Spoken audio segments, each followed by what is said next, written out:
പിണ്ടി വെച്ച് നിങ്ങൾ പുളിങ്കറി ഉണ്ടാക്കിയിട്ടുണ്ടെങ്കിൽ ഒന്ന് ചെയ്ത് നോക്കും. പിണ്ടി വെച്ച് കർക്കിടക മാസമല്ലേ, അപ്പൊ നമുക്ക് വാഴപ്പിണ്ടി എല്ലാം നെയ്യ് ഇറങ്ങുന്ന മാസമാണ്. അപ്പൊ നമുക്ക് ആ പിണ്ടി ഉപയോഗിച്ചിട്ട് ഒരു പുളിങ്കറി ആയിട്ട്, ഒരു ചാറ് കറി ആയിട്ടാണ് വെക്കാൻ പോകുന്നത്. ഇങ്ങനെ വെച്ചിട്ടില്ലെങ്കിൽ നമുക്കൊന്ന് നോക്കാം എങ്ങനെയാ വെക്കുന്നതെന്ന് നമുക്കൊന്ന് നോക്കാം. അടിപൊളി കറിയാണ് ഗൈസ്, എല്ലാവരും ഒന്ന് വീട്ടിൽ കൂടെ ഒന്ന് ട്രൈ ചെയ്ത് നോക്കുക ഗൈസ്. പിണ്ടി കണ്ടിക്കേണ്ടത് ഇതിന്റെ നാരെല്ലാം കയ്യിൽ ചുറ്റി കണ്ടോ.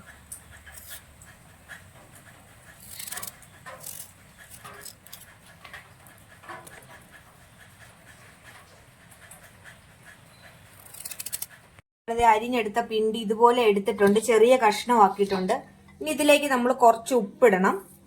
ഉപ്പിട്ടിട്ട് ഈ പിണ്ടി നന്നായിട്ട് നമ്മൾ ഞെരടി എടുക്കണം. ഇതിലെ വെള്ളം പിഴിഞ്ഞ് ആദ്യം നമ്മൾ കളയണം. ഉപ്പും കൂടി ഇട്ട് ഈ പിണ്ടി നന്നായിട്ട് പിഴിഞ്ഞെടുത്ത് ഇതിന്റെ വെള്ളം കളയണം. ആദ്യത്തെ വെള്ളം ഒന്ന് കളയണം.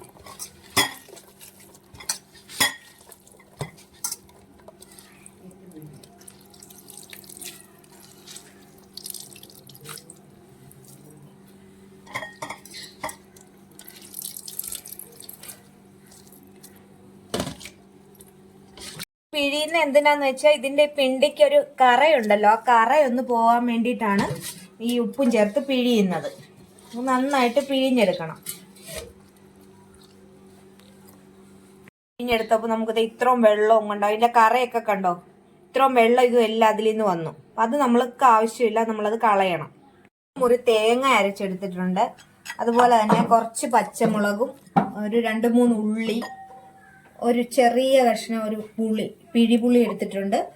പിന്നെ നമുക്ക് കടുക് വറുതളിക്കാൻ വേണ്ടിയിട്ട് ഉലുവ, കടുക്, നമ്മൾ ഇതിലേക്ക് കുറച്ച് ജീരകം, ഇത്ര വേണ്ട, ഒരു ലേശം ഇതിൽ നിന്ന് എടുത്താൽ മതി. ജീരകം, ഇത്രയും സാധനങ്ങളാണ് നമുക്ക് ഈ കറി ഉണ്ടാക്കാൻ വേണ്ടി. ഈ തേങ്ങ നമുക്ക് മഞ്ഞപ്പൊടിയും ജീരകവും ചേർത്ത് അരച്ചെടുക്കണം. ഒരു ലേശം മഞ്ഞപ്പൊടിയും ലേശം ജീരകവും കൂടി ചേർത്ത് അരച്ചെടുക്കാം. ഇപ്പൊ നമ്മൾ എടുത്തു വെച്ചിരിക്കുന്ന പച്ചമുളക് ഇതുപോലെ ചെറുതായിട്ട് അരിഞ്ഞിട്ട് എണ്ണയിലോട്ടിട്ട് വഴറ്റണം. പച്ചമുളക് മാത്രമാണ് നമ്മൾ ആദ്യം ഇടുന്നത്. പച്ചമുളക് ഒന്ന് വാടിക്കഴിയുമ്പോഴേക്കും നമ്മൾ അതിലേക്ക് നമ്മൾ ഈ പിഴിഞ്ഞെടുത്തിരിക്കുന്ന പിണ്ടിയില്ലേ, ഈ പിണ്ടി നമ്മൾ ഇതിലോട്ട് ചേർത്ത് കൊടുക്കണം.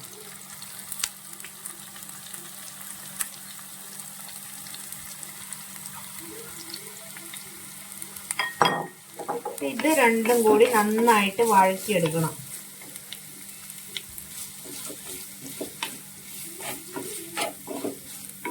നമ്മൾ അരയ്ക്കുമ്പോൾ ഇതുപോലെ ഒന്ന് ജസ്റ്റ് ഒന്ന് ക്രഷ് ചെയ്ത് എടുത്താൽ മതി, അരച്ചെടുത്താൽ മതി. നല്ലവണ്ണം പേസ്റ്റ് പോലെ നമുക്ക് അരയ്ക്കേണ്ട.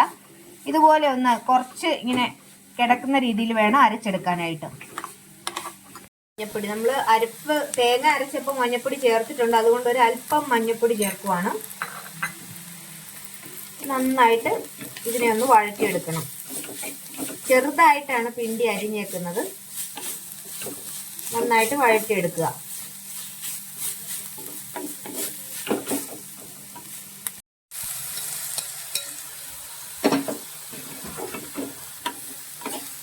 നമ്മുടെ പിണ്ടി നന്നായിട്ട് ആയിട്ടുണ്ട്, ഒന്ന് വെന്ത് വന്നിട്ടുണ്ട്. പിണ്ടി ഇത് നന്നായിട്ട് ഉടഞ്ഞതുണ്ട്, അതുപോലെ നല്ലവണ്ണം വന്നിട്ടുണ്ട്. ആ പരുവത്തിന് എടുക്കണം. ഇനി ഇതിലേക്ക് നമുക്ക് അരച്ചു വെച്ചിരിക്കുന്ന അരപ്പ് ചേർക്കാം. നമ്മൾ തേങ്ങായും ജീരകവും ഉള്ളിയും മഞ്ഞപ്പൊടിയും കൂടി ഇട്ടെടുത്ത അരപ്പാണ്. ലേശം ഇതുപോലെ ഈ പരുവത്തിന് എടുത്താൽ മതി അരപ്പ്. നമുക്ക് ഈ അരപ്പ് ചേർത്ത് കൊടുക്കാം.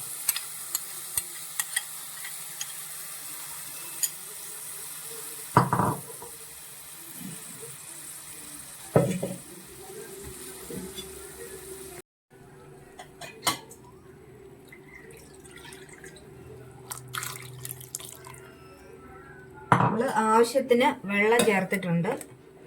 ഇത് നമ്മുടെ ഇത് തിളച്ചാലും കുഴപ്പമില്ല, നമ്മുടെ ഈ കറി തിളയ്ക്കണം. തേങ്ങ തിളച്ചാലും ഇത് കുഴപ്പമില്ലാത്തതാണ്. ഇനി ഇതൊന്ന് തിളച്ച് വരുമ്പോഴേക്കും നമുക്ക് ഇതിലേക്ക് പുളി, നമ്മൾ എടുത്തു വെച്ചേക്കുന്ന പുളി പുളി ഒഴിക്കാം. നമുക്കിതൊന്ന് ചൂടായി വരുമ്പോഴേക്കുമാണ് നമ്മൾ ഈ പുളി ഒഴിക്കുന്നത്. ഇതൊന്ന് ചൂടായിക്കോട്ടെ. അരപ്പ് ചൂടായിട്ടുണ്ട്. നമുക്കതിലേക്ക് നമ്മൾ പിഴിഞ്ഞു വെച്ചേക്കുന്ന പുളി കൂടി ചേർത്ത് കൊടുക്കാം. നന്നായിട്ട് മിക്സ് ചെയ്യുക. നന്നായിട്ടൊന്ന് തിളച്ച് വരാൻ വേണ്ടി നമുക്കൊന്ന് അടച്ചു വെച്ച് വേവിക്കാം.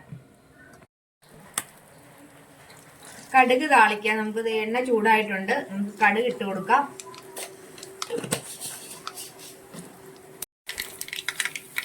കടുക് നന്നായിട്ട് പൊട്ടി കഴിയുമ്പോൾ നമുക്കതിലേക്ക് 1 സ്പൂൺ ഉലുവ ഇട്ട് കൊടുക്കാം.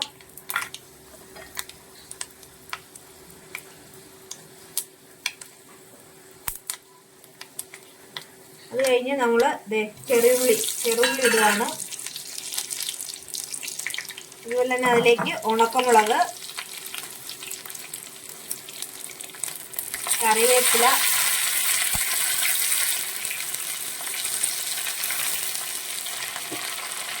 ഇതെല്ലാം ചേർത്ത് നന്നായിട്ട് ഒന്ന് മൂപ്പിച്ചെടുത്തേക്ക് നമുക്ക് അത് കറിയിലോട്ട് ഒഴിക്കാം.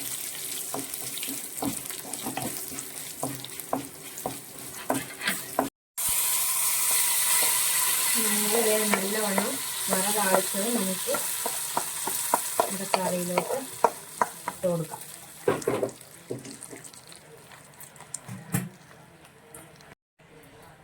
നമ്മുടെ പിണ്ടി പുളിങ്കറി റെഡി ആയിട്ടുണ്ട്. അപ്പോൾ പിണ്ടി കിട്ടുമ്പോൾ എല്ലാവരും ഇതുപോലെ ഒന്ന് ചെയ്ത് നോക്കുക.